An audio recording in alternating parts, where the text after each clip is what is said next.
Ada sebuah insiden internasional yang wah benar-benar bikin tegang. Cepet banget kejadiannya dan semua orang langsung bertanya-tanya, ini sebenarnya apa yang terjadi?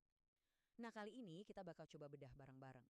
Mulai dari klaimnya, terus penyangkalannya, sampai ke dampak dari momen yang ya ampun nyaris aja bikin dua negara adidaya perang. Oke, yuk kita langsung aja masuk ke intinya. Kita mulai dari klaim paling heboh yang jadi pemicu semua ini. Coba deh bayangin, tanggal 1 Maret 2026, tiba-tiba Garda Revolusi Iran bikin pengumuman resmi yang, terus terang, bikin semua orang kaget. Mereka bilang udah melancarkan serangan langsung ke simbol kekuatan militer Amerika yang paling dikenal. Nah, ini penting banget buat dicatat. Ini tuh bukan sekedar aksi militer biasa loh, ini semacam propaganda perang yang sengaja disiarkan ke seluruh dunia. Mereka namain operasinya Operasi Janji Sejati 4 dan pesannya jelas banget. Kami nggak takut dan kami akan balas. Supaya kita benar-benar paham segawat apa klaim ini, kita harus lihat dulu sasarannya itu apa sih?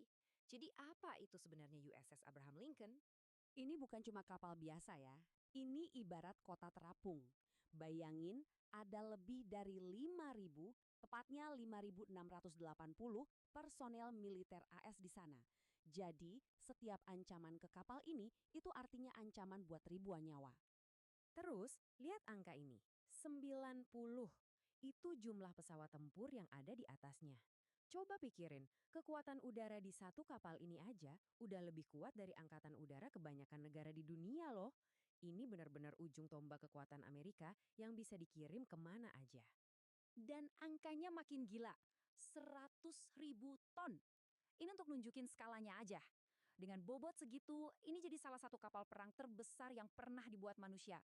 Bener-bener kayak benteng raksasa yang jalan di atas laut. Oke, sekarang kita lihat detailnya. USS Abraham Lincoln ini bukan kapal induk sembarangan. Dia itu super carrier kelas Nimitz, tenaganya nuklir. Dia juga pusat dari satu gugus tempur laut lengkap. Jadi ada kapal-kapal perusak yang ngawalin dia. Dan posisinya di mana? Di Laut Arab, cuma sekitar 700 kilometer dari Iran. Posisi yang strategis banget, tapi sekaligus rentan kan? Pertanyaannya sekarang, kenapa harus saat itu? Apa sih pemicunya? Jelas ini nggak terjadi tiba-tiba. Yuk kita lihat kronologi kejadian yang bikin situasi sepanas ini. Timeline ini bener-bener nyambungin semuanya. Awalnya dari diplomasi yang gagal, langsung eskalasinya cepet banget jadi aksi militer. Dan puncaknya, pembunuhan pemimpin tertinggi Iran. Itu kejadiannya cuma sehari sebelum klaim serangan ini. Jadi ya ini jelas banget jadi pemicu langsung respons militer dari Iran.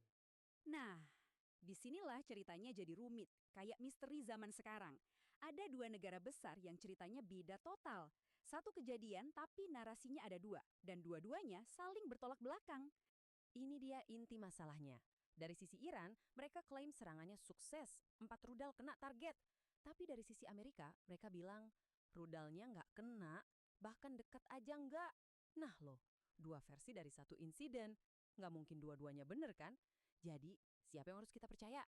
Dan biar makin bingung nih ya, Pentagon ngeluarin laporan lain. Mereka bilang ada 3 tentara AS tewas dan 5 luka-luka waktu operasi melawan Iran. Tapi mereka nggak kasih detail sama sekali. Nggak disebutin juga apa ini ada hubungannya sama serangan ke kapal induk atau enggak.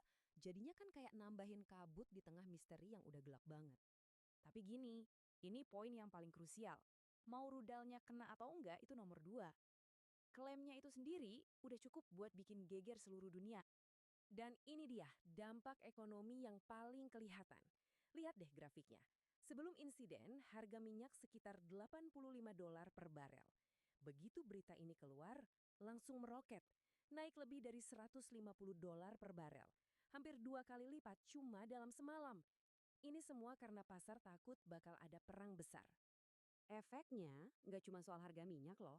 Laut Arab itu kan jalur seperpanting buat tanker-tanker minyak. Begitu ada kejadian ini, perusahaan pelayaran langsung panik. Mereka mulai alihin rute.